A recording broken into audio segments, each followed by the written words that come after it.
temos um novo presidente da Venezuela, ele de fato é o novo presidente, desculpa, de fato, isso mesmo, de fato ele é o novo presidente da Venezuela, porque ele é reconhecido por vários países que são interessados nessa questão.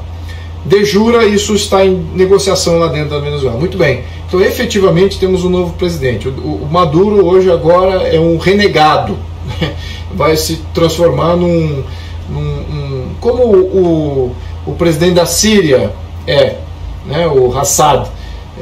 Então ele vai ali, do Estado falido, sem capacidade de fazer absolutamente nada pelo povo venezuelano, e vai estar ali se entrincheirando com suas forças de segurança. Então podemos imaginar uma situação como Síria, é um cenário possível, né? É um cenário possível, interno, claro. Agora,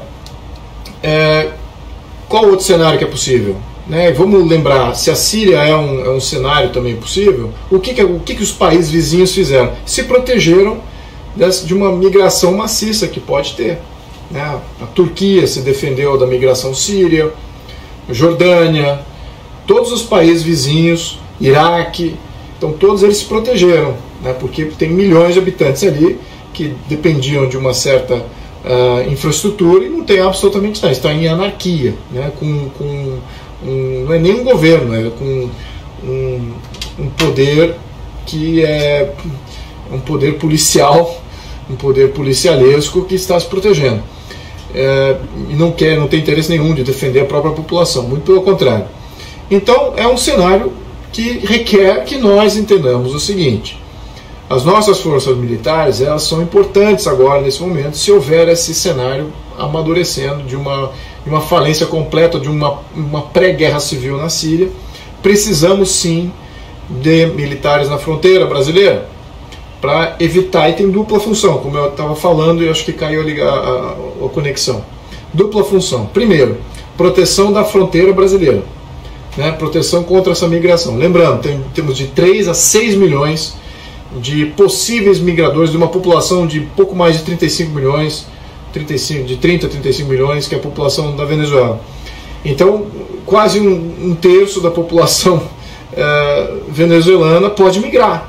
Isso gera um impacto tremendo, né? Então temos que nos proteger disso. Ao mesmo tempo, temos que entender uma missão aí humanitária. Então os nossos militares também têm uma missão humanitária, tá? Então essa é a dupla função.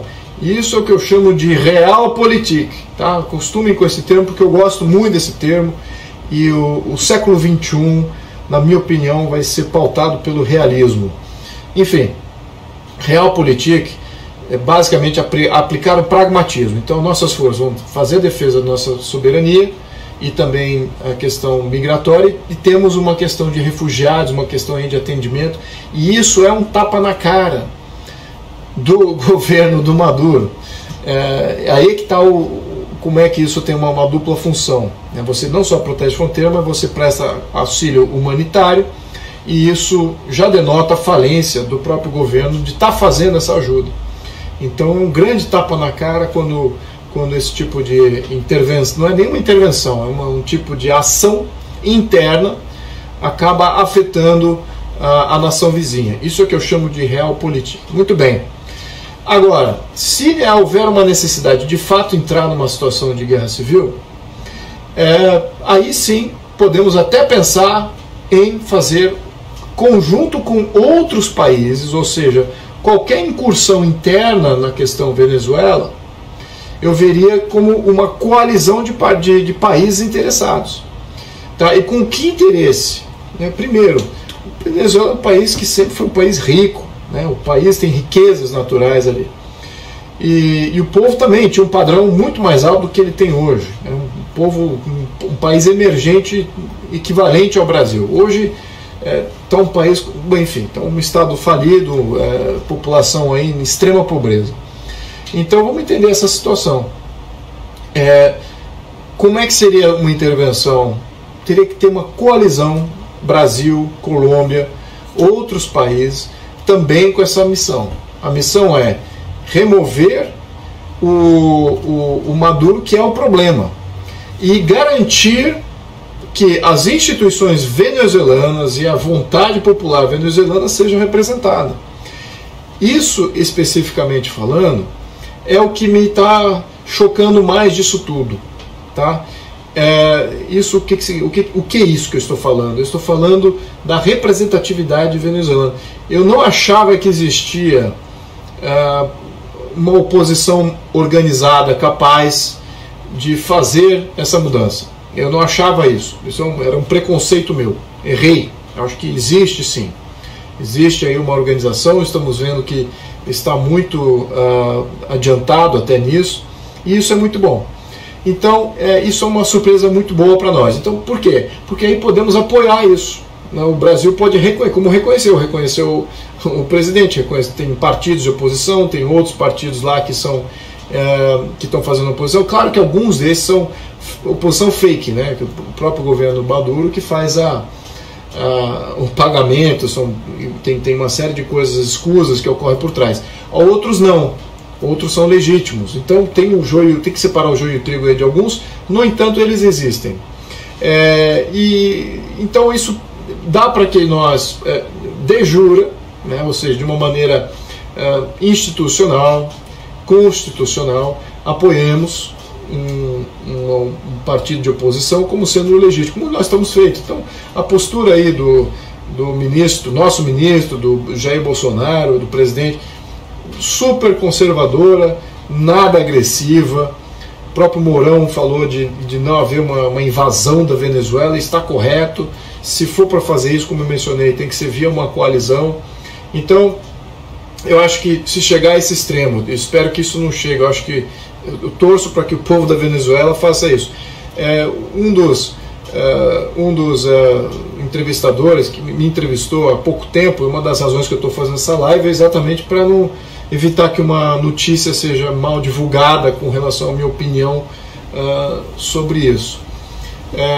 Ele falou, mas está tendo aí um complô dos Estados Unidos e do Brasil contra a Venezuela. Eu falei, olha, meu amigo, eu pessoalmente, Luiz Felipe, eu sou muito mais agressivo na nossa postulação com esse quesito de usar as Forças Armadas de uma maneira diferente que elas têm sido usadas até agora, do que as próprias Forças Armadas brasileiras. Eu tenho sido mais agressivo. Eu não vejo até agora não vi nenhum cenário sendo elaborado aqui no Brasil, vamos invadir, mas eu acho que não tem nem discussão, muito pelo contrário, eles estão extremamente reticentes com relação a qualquer coisa que envolva uma operação militar. Eu diria que eu tenho ativistas até que são até tão mais voluntariosos do que as próprias Forças Armadas nesse quesito. Então não há risco nenhum disso. E o próprio Estados Unidos também, se houvesse mobilização para qualquer coisa, ele sabe que ele não deve intervir sozinho. Os Estados Unidos, o Trump pode falar como parte da retórica dele, mas ele sabe que não é uma boa intervenção para os Estados Unidos, não reflete muito bem, vai suscitar todas aquelas teorias de dependência, de que o imperialista norte-americano vem aqui para arrasar. Então eles nem colocaram a Venezuela no mapa em termos de planejamento de qualquer ação bélica. Então é assim que eu vejo isso. Essa ideia de complô nitidamente só para um governo ilegítimo tentar se defender de mobilizações que ocorrem para removê-lo do poder.